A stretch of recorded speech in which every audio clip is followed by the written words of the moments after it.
د غزل او مزل درنو کتونکو په سلام او مینه مو هرکلی هیله د ښه بیاس او د صحت په کالیو کې بنغښتې وي.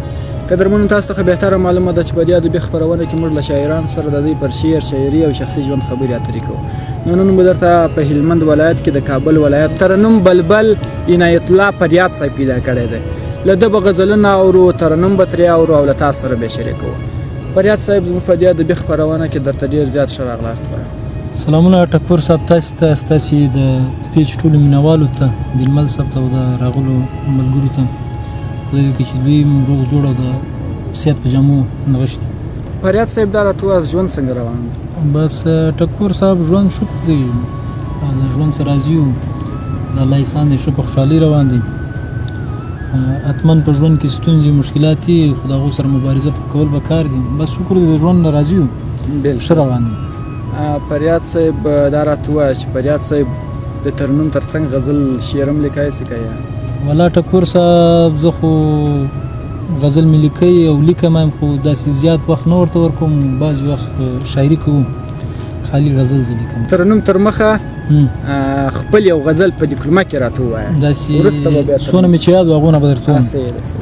وایي که مې پوښتنه کوې راشه ګوره ښه نه یم، که مې پوښتنه کوې راشه ګوره ښه نه یمه، ساه مې په تن کې ده د مرګ په خوب ویده نه یم. ما ته په هره آینه کې ستا صحره ترسیم شي، ما ته په هره آینه کې ستا صحره ترسیم شي، دا به مې خپل نصیب وي تا ته چې په زړه نه یم. او ما ته په هره آینه کې ستا صحره ترسیم شي، دا به مې خپل نصیب وي تا ته چې په زړه نه یم.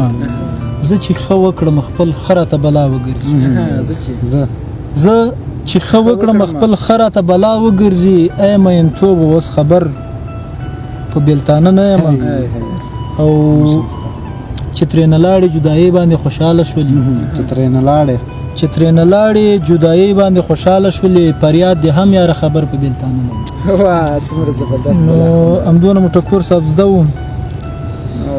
فریاد صاحب بلا خوندور غزل وایه، وام اورېدله نو دا راته ووایه څومره غزلې به دې لیکلي او څومره وخت کې شاعري ته مخه کړې؟ والله ټکور صاحب زموږ خو د شاعري کم د مکتب دوره چې وله هغه د 5م صنف نیولې تر اوسه پورې، خو زه د پوهنتون دورې ته رارسېدلي، نو غزلونه شاید دغه 200-300 داسې، خو په یاد کې مو نه پاتې کېږي. ولې چې د شاعر حافظه د کار نه نه هغه وخت کې که دې نوټ کړي که نه بیا څه نه پاتې کېږي. او بلکل یو بل غزل درنه اورو بیا به ترنم ته وګرځو.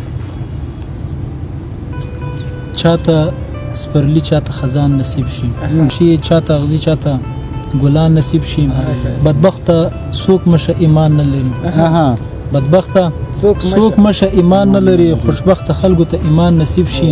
سهار ماښام همدا دعا کوم، سهار ماښام همدا دعا کوم چې خوشحالي د هر افغان نصیب شي.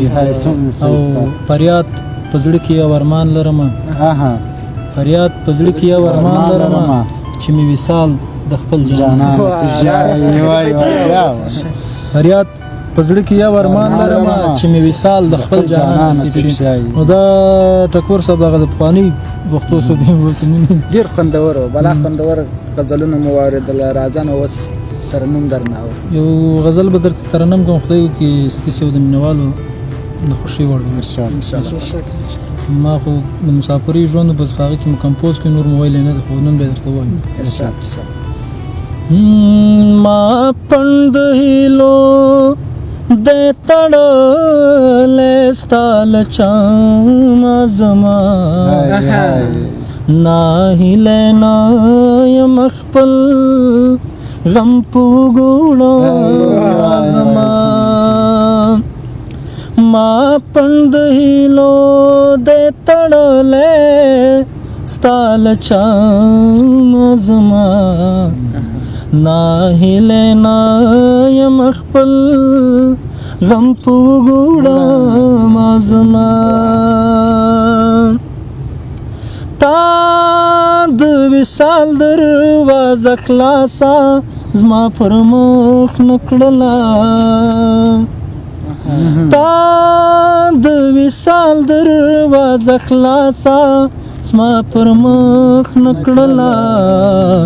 څه بېنوا درنوا پس ګرځم سنا زما ناهیله نه یم خپل غم په وګړم زما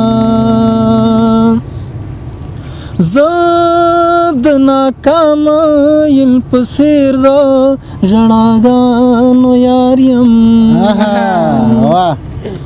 زه د ناکام یم په څېر د ژړاګانو یار یم خندا منه نه دې کوم ستا له کرامه ناهیله نه یم خپل غم په وګړم زما لکه د ګل مخ ټکی ټکی زړه مې داسې داغدار